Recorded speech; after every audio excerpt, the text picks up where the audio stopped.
It's such a hassle with the hospitalization and everything. Let's get a divorce. When I was diagnosed with breast cancer and feeling down, my husband said unbelievable things to me. He handed me divorce papers and walked out on me. At first, I was shocked by his actions. But gradually, anger welled up inside me. So, just as he wished, I submitted the divorce papers. I don't care even if he regrets it later. A week later, he, looking as white as a sheet, showed up at my door with a wad of cash. Truly adorable. Hey, it's Mommy. It was 6 years ago when I gave birth to our daughter, Nadia, at the age of 27. My husband, George, who was present at the birth, shed tears of joy. We spent our days feeling peaceful happiness, but that happiness didn't last long.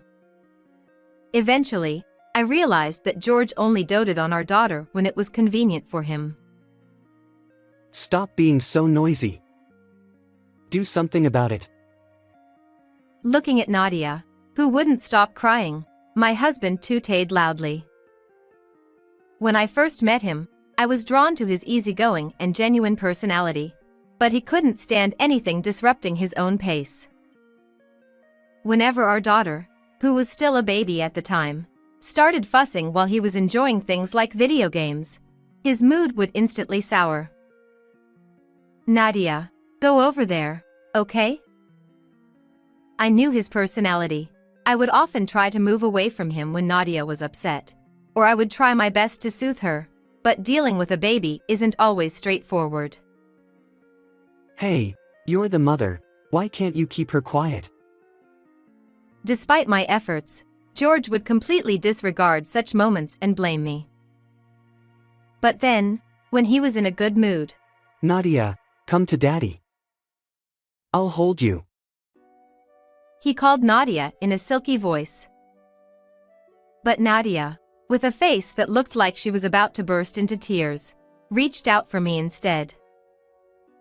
It was as if she knew that her father's affection was fickle. What's wrong with her? Mary, maybe it's your bad parenting. With those bitter words, George stomped heavily on the floor and stormed out of the room. Because he was like that, as our daughter grew older, she started to watch his face and became hesitant to approach him. I never had raised a child and I felt lost. Although I wanted to talk to my own mother about it, my family lived far away, so I confided my worry to my mother-in-law, who lived nearby, instead. She had gone through a divorce when my husband was still in elementary school and had raised him and his sister by herself, making her a resilient woman who had faced many challenges. Since George and I had been together since college, I had known my mother-in-law since then, and she had always treated me kindly. She still works and even holds a high-ranking position at her company. She worried about me and started visiting our house regularly to check on us, despite her busy schedule. My husband also held his mother in high regard, and he would obediently listen to her words. Besides, having my mother-in-law's support was incredibly reassuring for me. Although I had mixed feelings towards George, I wanted to build a good family for her sake as well. There were times when I couldn't agree with George, and I would voice my opinions. However, I often swallowed my frustrations, knowing that if I just endured, things would eventually settle down, and I continued to live with him. After a year of maternity leave, I returned to work, and my days became truly hectic. Wow, it was really busy today. You're being dramatic over a little work.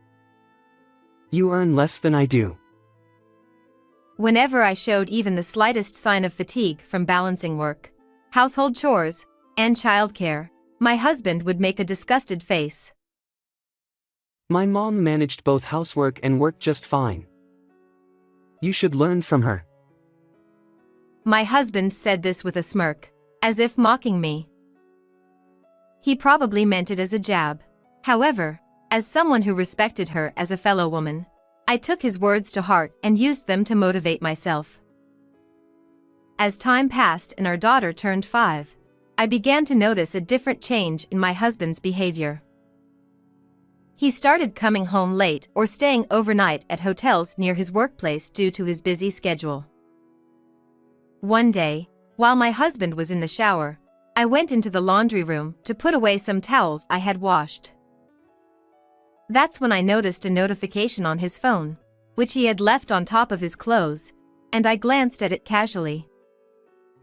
Then, on his phone screen, a WhatsApp message from someone named Jackie popped up. "Can't wait to see you soon." What is this? At that moment, I was convinced that George was cheating on me. Despite having such a husband, the shock was immense because I had believed in him.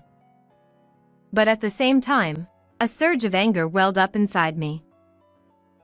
What was all this time when I trusted him?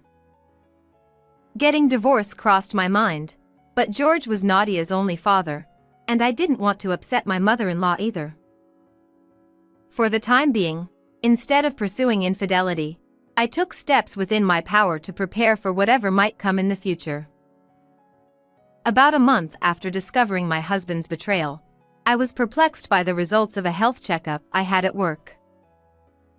While the general items showed no abnormalities, the optional breast cancer screening indicated that I needed a detailed examination. Thinking it must be a mistake, I decided to get a re-examination at a specialized hospital just in case. It's okay, it's okay.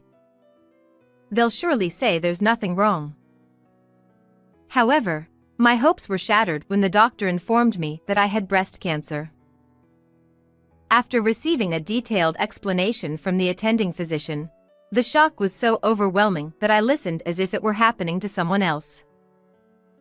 Leaving the examination room, I sat on a sofa in the waiting area, unable to move, feeling numb. Thoughts about the future raced through my mind in a whirlwind of emotions. Mommy. At that moment, it felt like I heard my daughter Nadia's voice. That's right. I can't leave her behind. I have to stay positive. I snapped out of it and resolved to undergo appropriate treatment, determined to overcome the illness for the sake of my young daughter. Feeling that I needed my husband's cooperation and understanding, I gathered my courage that evening and decided to talk to him about it. Cancer? That's serious. What are you going to do? Yeah, I think treatment will start soon. But... Oh, okay. I don't want to get all emotional about it. Let me think for a bit. With that, my husband quickly went to bed without even properly listening to what I had to say. Overwhelmed by anxiety and feeling like I was being crushed, tears welled up in me at George's complete lack of concern or comforting words. For her sake, I won't give up, no matter what. As I looked at my daughter sleeping peacefully in the bedroom, I found strength once again. I'm busy at work. The next day, my husband didn't come home. However, the day after that, he returned home after Nadia had gone to bed, seeming strangely cheerful. He proudly waved a piece of paper in front of me. It's such a hassle with the hospitalization and everything. Let's get a divorce. What? Sooner or later, you're going to die anyway. What's the problem with splitting up beforehand? Just put Nadia into some facility or something, okay? He ranted on unilaterally. That's that. Take care. And with that, he left the house, taking only the necessary belongings. At that point, I was beyond anger, just utterly dumbfounded.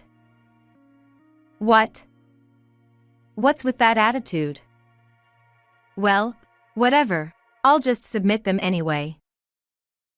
Since I became convinced of my husband's infidelity, I had already lost any affection or expectations towards him.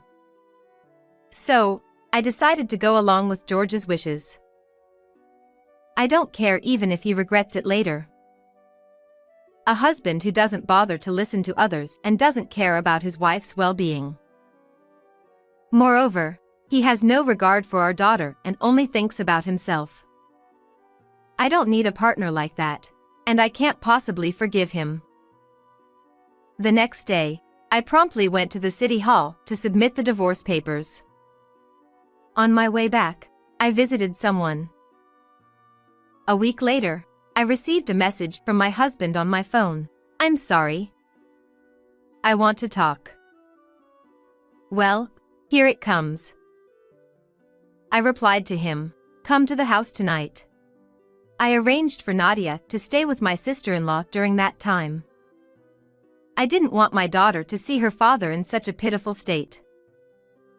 That evening, George arrived at our home looking pale, and he was holding something in his hand. I'm sorry. Please, let's forget about the divorce. As soon as he entered the house, he began to apologize, his attitude completely different from the other day. What are you up to now?" I said coldly, and he looked flustered with teary-eyed. You suddenly dropped the bomb about having cancer, and I got all shaken up and said those things. He grabbed my arm and shook it back and forth, looking at me from under his brows. I struggled to understand how he could think I would forgive him just like that. "I confided in you first, George. I was hurt and sad when you didn't even bother to listen to me and just mentioned divorce." It seemed I hit a nerve as my husband was left speechless, mumbling incoherently. Anyway, please take this. It's my sincerity.